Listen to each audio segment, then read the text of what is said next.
Yes. We can only speak for our area at this point, but yeah, we've been tracking nor'easter number 4, count them number 4, and at this point, picture is becoming a little bit clearer that this could come in 2 parts. oh boy, yeah. Just won't leave. Yeah, Okay. just so many, steps here we got to get through. So let's take a look at what is going on right now. Right now in Center City, though, we are nice and quiet after a pretty quiet weekend.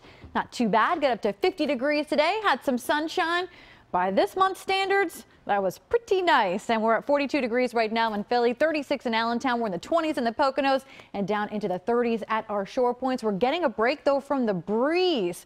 Wind speeds calm to light at many of our reporting sites. So that's a nice change after all the breezy days we've had so far this month. And overnight tonight, mostly clear and calm, dropping back to 32 degrees. No problems. No problems tomorrow.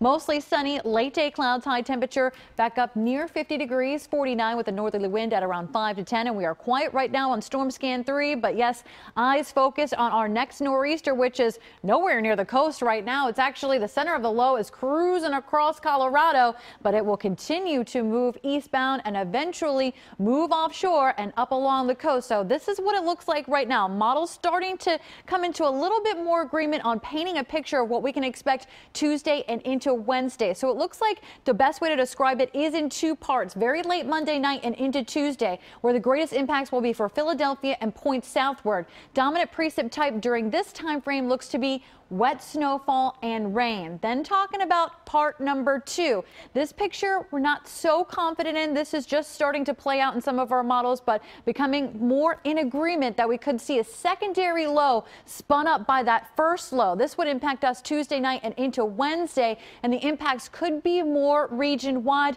This could be a stronger low and make a closer approach. So we're seeing more in the way of a snowfall threat, perhaps a wind threat, and even a freezing rain threat potentially with this secondary low. So we'll take a look at one of our models. This is called the RPM. So we're quiet into tomorrow. Then as we head late tomorrow night, precipitation shield starts to move in. Some models have the onset moving in a little bit earlier. This model at 6 a.m. Tuesday morning. Then we'll see that slowly spreading northward, that precipitation shield. We turn over to snowfall across portions of Delaware, mainly a rain event for you, especially central and southern Delaware as we head throughout the day on Tuesday. More of a wet snow event in and around Philadelphia. But as we head into Tuesday night and early Wednesday morning, likely to see some more mid-level air moving in with this secondary low that could transition that over to some freezing rain and potentially accumulating freezing rain as we head into early Wednesday morning before that colder air bursts in on the backside of that second low and transitions all of that over to snowfall that even could potentially